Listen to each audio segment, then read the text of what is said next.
ಪ್ರಕರಣದ ಆರೋಪಿಯಾಗಿರುವಂತಹ ಎಚ್.ಡಿ. ರೇವಣ್ಣ ಅವರು ಈಗಾಗಲೇ ಬಂಧಿಸಿದ್ದಾರೆ ಎಸ್ಐಟಿ ಅಧಿಕಾರಿಗಳು. ಸೊ ಅವರು ಸದ್ಯಕ್ಕಂತೂ ಎಸ್ಐಟಿಯ ವಶದಲ್ಲಿದ್ದಾರೆ. 24 ಗಂಟೆಯೊಳಗೆ ಯಾವುದೇ ಅಕ್ಯೂಸ್ನಾದ್ರೂ ಮೆಜಿಸ್ಟ್ರೇಟ್ ಮುಂದೆ ಪ್ರೊಡ್ಯೂಸ್ ಮಾಡಬೇಕಾಗತ್ತೆ. ಸೊ ಇವತ್ತು ಸಂಜೆ ಅಷ್ಟೊತ್ತಿಗೆ ಪ್ರೊಡ್ಯೂಸ್ ಮಾಡೋ ಚಾನ್ಸಸ್ ಇರುತ್ತೆ. ಆಮೇಲೆ ನಿನ್ನೆ ರಾತ್ರಿ ಮೆಡಿಕಲ್ ಅಂದ್ರೆ ವೈದ್ಯಕೀಯ ಪರೀಕ್ಷೆ ಕೂಡ ಆಗಿದೆ. ರಿಪೋರ್ಟ್ ಆಲ್ಮೋಸ್ಟ್ ನಾರ್ಮಲ್ ಇದೆ. ಬಟ್ ಇಸಿಜಿನಲ್ಲಿ ಸ್ವಲ್ಪ ವೇರಿಯೇಷನ್ ಇರೋದು ಕಂಡು ಬರ್ತಾ ಇದೆ. ಬಟ್ ಅದಕ್ಕೆ ಸೆಕೆಂಡ್ ಒಪಿನಿಯನ್ ತೆಗೆದುಕೊಳ್ಬಹುದು. But he is fit and fine ಅಂತ ಹೇಳ್ತಾ ಇದ್ದಾರೆ ವೈದ್ಯಾಧಿಕಾರಿಗಳು ಜೊತೆಗೆ ಪೊಲೀಸ್ನವರು. ಹೀಗಾಗಿ ಇವತ್ತು ಮೆಜಿಸ್ಟ್ರೇಟ್ ಮುಂದೆ ಎಸ್ಐಟಿ ಅಧಿಕಾರಿಗಳು ಇವರನ್ನ ಕಸ್ಟೋಡಿಯಲ್ ಇಂಟ್ರಾಗೇಷನ್ಗೆ ಯಾಕೆ ತೆಗೆದುಕೊಳ್ಬೇಕು, ಅನಿವಾರ್ಯತೆ ಏನು ಅನ್ನೋದನ್ನ ಒಂದಷ್ಟು ಪಾಯಿಂಟ್ಸ್ಗಳನ್ನು ಕೂಡ ಹೈಲೈಟ್ ಮಾಡುವಂತಹ ಸಾಧ್ಯತೆ ಇದೆ. ಬಟ್ ಎಷ್ಟು ದಿನಕ್ಕೆ ಕೇಳ್ತಾರೆ ಅನ್ನೋದು ಪ್ರಶ್ನೆ. ಡೀಟೇಲ್ಸ್ ಕೊಡ್ತಾರೆ.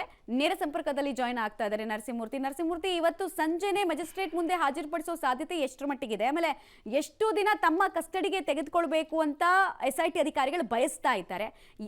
ಆನ್ ವಾಟ್ ಗ್ರೌಂಡ್ಸ್ ಅನ್ನೋದು ಕೂಡ ಪ್ರಶ್ನೆ ಆಗತ್ತೆ. ಏನೇನು ಕಾರಣಗಳನ್ನು ಕೊಡ್ತಾರೆ ಅಂತ.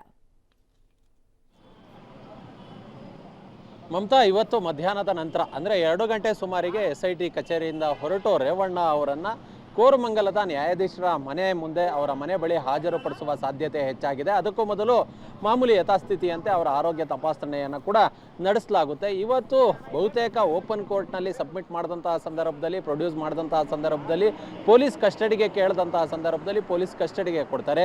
ಆದರೂ ಕೂಡ ಇವತ್ತು ಇವರನ್ನು ಎಚ್.ಡಿ. ರೇವಣ್ಣ ಅವ್ರನ್ನ ನ್ಯಾಯಾಧೀಶರ ಮುಂದೆ ಹಾಜರುಪಡಿಸಿ ಪೊಲೀಸ್ ಕಸ್ಟಡಿಗೆ ಕೇಳೋದಕ್ಕೆ ಈಗಾಗಲೇ ಎಸ್ಐಟಿ ವ್ಯವಸ್ಥೆಯನ್ನು ಮಾಡಿಕೊಂಡಿದೆ. ಆದರೆ ಬಹುತೇಕ ಪೊಲೀಸ್ ಕಸ್ಟಡಿಗೆ ಕೊಡ್ತಕ್ಕಂಥ ಸಾಧ್ಯತೆ ಏನಿದೆ ಇದು ತೀರಾ ಕಡಿಮೆ. ಯಾಕಂತ ಹೇಳಿದ್ರೆ ಓಪನ್ ಕೋರ್ಟ್ನಲ್ಲಿ ಇವರನ್ನ ಪ್ರೊಡ್ಯೂಸ್ ಮಾಡಲಾಗ್ತಿಲ್ಲ. ಕಾರಣ ಇವತ್ತು ಕೋರ್ಟ್ ರಜೆ ಇದೆ.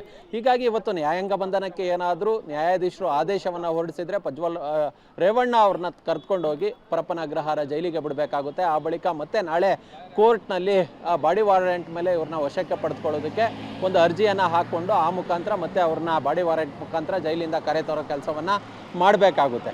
ಈಗಾಗಲೇ ಇವರ ಭವಿಷ್ಯ ಯಾವುದರ ಮೇಲೆ ನಿಂತಿದೆ ಅಂತೇಳಿ ಈ ಹಿಂದೆನೇ ಮಾತನಾಡ್ತಕ್ಕಂಥ ವೇಳೆ ಮಮತಾ, ಇವತ್ತು ಕಿಡ್ನಾಪ್ಗೆ ಒಳಗಾದಂತಹ ಸಂತ್ರಸ್ತ ಮಹಿಳೆ ಏನಿದ್ದಾರೆ ಅವರು ಕೊಡ್ತಕ್ಕಂಥ ದೂರಿನ ಆಧಾರದ ಮೇಲೆ ಇವರ ಎಲ್ಲ ಭವಿಷ್ಯವು ನಿಂತಿರುತ್ತೆ.